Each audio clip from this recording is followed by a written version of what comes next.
मुझे थ्रेट हुआ है, मुझे कत्ल करना है। उस दिन अगर मैं मर्डर हो जाती। अब तो मेरे एंगेज शुरू हो गए हैं। अब मुझसे मैंने ऑफ कर दें जरा। आप कैसे समझती हैं कि मैं आपके अगेंस्ट हो गया? आप उसको भी गंदा करें ना, स्टार क्यों बना रहे हैं उसको? मैं कब स्टार बना रहा हूं? तो फिर उसको गंदा करें उसको थोड़ा सा, ताकि मैं अपने मौके में तो अदालती लड़ाई लड़ रही हूँ ना सर, मेरी प्रॉपर्टी के मसले।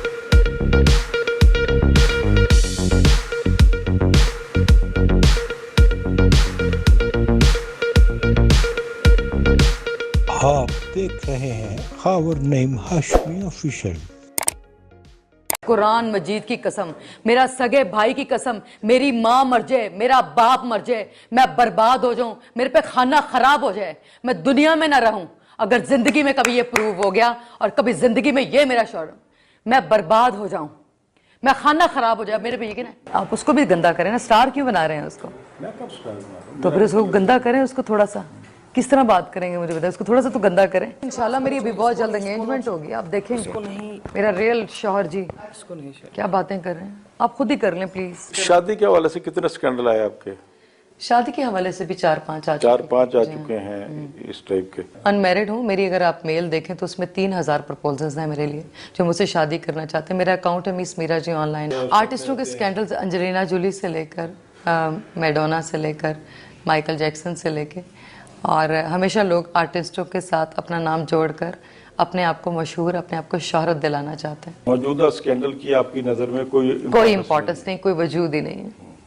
वो एक तरफा चलता रहे, एक तरफा तक क़यामत तक मेरे आप पर गंद उछालता रहे, आपको कुछ नहीं करना। मुझे कोई फ़र्क ही नहीं पड़ता, इसलिए कि मैं, और मुझे पता है मेरा वजूद पाक है और मैं बिल्कुल, मेरे पे कोई फ़र्क ही नहीं पड़ता। स्कैंडल से तो एक्ट्रेस को नहीं घबराना चाहिए मेरे ख्याल में। कहने ऑफ करना सर, एक सेकंड, मेरी तबीयत ख़राब हो गया। आप तो मेरे एंगेज शुरू हो गए हैं। अब मुझसे मैंने ऑफ कर दें जरा। आप कैसे समझती हैं कि मैं आपके अगेंस्ट हो गया? आप जरा ऑफ कर दें इसको, ऑफ कर दें जरा उसको। हम असल मौजू पर बात ही नहीं करेंगे तो क्या करेंगे? सर आप उसको प्रोजेक्ट ना करें। मैं कहाँ उसको प्रोजेक्ट कर रहा हूँ? आप गालियाँ निकाले, हम आपकी गालियाँ देते हैं। आपका जो दिल करता है। बोले ऐसे गंदे आदमी के बारे में मुंह नहीं लगना, वो यही तो चाहते हैं सर, वो यही चाहते हैं, कसम खुदा की ट्रस्ट में। आप मुझसे बता दें कि क्या क्वेश्चन करने वाले, ताकि मैं उसके ऊपर, ताकि मैं अपने मौके में तो अदालती लड़ाई लड़ रही हूँ ना सर, मेरी प्रॉपर्टी के मसले। मुझे थ्रेट हुआ है, मुझे कत्ल करना है। उस दिन अगर मैं मर्डर हो जाती, आप ये देखिए, सिर्फ एक ठंडे जहन से सोचिए, मैं एक सिंगल लड़की हूँ, अनमैरिड हूँ, आज मैं मर जाऊँ, मेरी प्रॉपर्टी किसके पास जाएगी? किसके पास जाएगी बताइए?